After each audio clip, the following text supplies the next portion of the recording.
Zipline is a company started by myself, Tommy Walters, Mike Cerzano, and Matt Cerzano.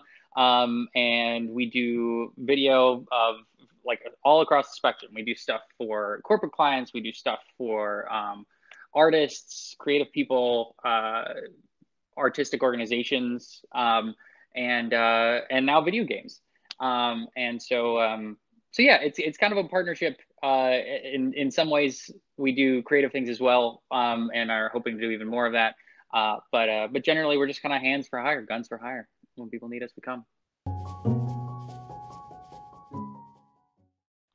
So I got involved with Howdy Jacob when yourself, Mike Milton, reached out to me and said, I have this idea with my partner Yori at SeedBolt, and we want to do a video game. We want to do it full motion, and we want to do it with puppets.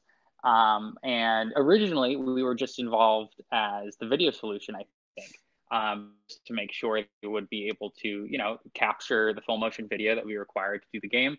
And it was, challenging because, green screens are designed for generally human beings, and puppets have, fur and things like that.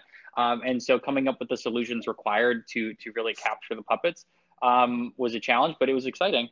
But so we got involved through the video process, and then I think you asked me afterwards, like, would you want to be involved as a performer as well? So that's how it came to go. It came together.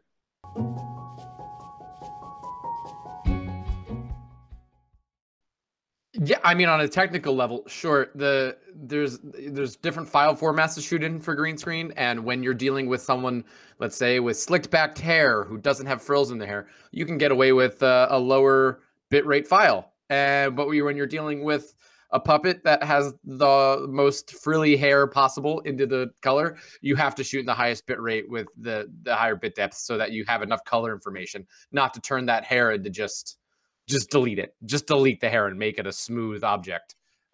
It's bordering on a nightmare if you don't shoot in the right way. Yeah, no, I think I feel like Mike probably learned more than I did in terms of the green screen process. I definitely learned a ton about shooting puppets to video, because I'd been around a lot of puppetry, going to theater school and all, and saw some great productions with puppets. I think puppets are awesome, but I had never been around anyone who had to shoot a puppet to video, and the challenge of being able to see yourself in the frame and make sure that you are that you're within the frame, that you're moving your mouth at the right pace, and that you're interacting properly with things. So like you're facing the proper direction to make sure you're like talking to the person or puppet that you're talking to, and then talking to the narrator or whoever is on the other end of the screen.